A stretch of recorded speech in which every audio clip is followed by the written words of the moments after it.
The deaths of Hannah Witheridge and David Miller brought an unprecedented amount of publicity to the island, and for several reasons too.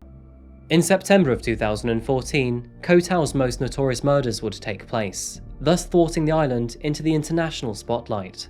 And of course, I'm talking about the murders of Hannah Witheridge and David Miller. Already covering their case here on Coffee House Crime, I won't go into too much detail. But just 8 months after Nick's death, Hannah and David would tragically be found dead on the beach. Both students who had just finished their degrees, the two arrived on the island with their own groups of friends. But after selecting Ocean View Resort for their accommodation, the two eventually crossed paths. At around 7 PM of the 14th of September, a surveillance camera captured Hannah walking with her friends into Chopper's bar. And shortly after that, at 7:47, David, along with a friend of his, joined them. The now larger group shared drinks with one another before taking this picture. And just after midnight, Hannah was seen walking towards AC Bar with her friends. They were only 200 meters from their hotel.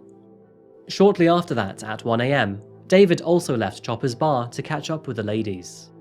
Friends reported that both Hannah and David called it a night at around 2 AM.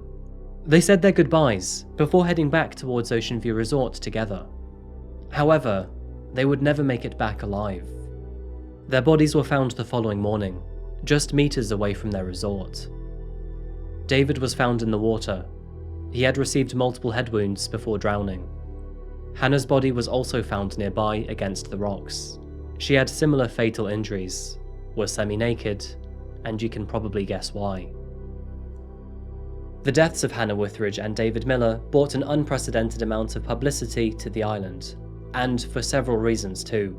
For one, it was quite obvious that their deaths were not self-inflicted or an accident. Police knew from the very beginning that they were dealing with a double homicide, which is probably what makes the next issue all the more frustrating, as police failed to secure the crime scene. They even failed to stop people taking pictures of their bodies. Here's just a few mistakes, but the crime scene was trampled on by tourists and locals. Pictures were taken of Hannah and David, and no DNA samples were collected until 6 hours after their initial discovery. And even after the area was secured, non-authorized citizens were still spotted behind the police tape, including this guy.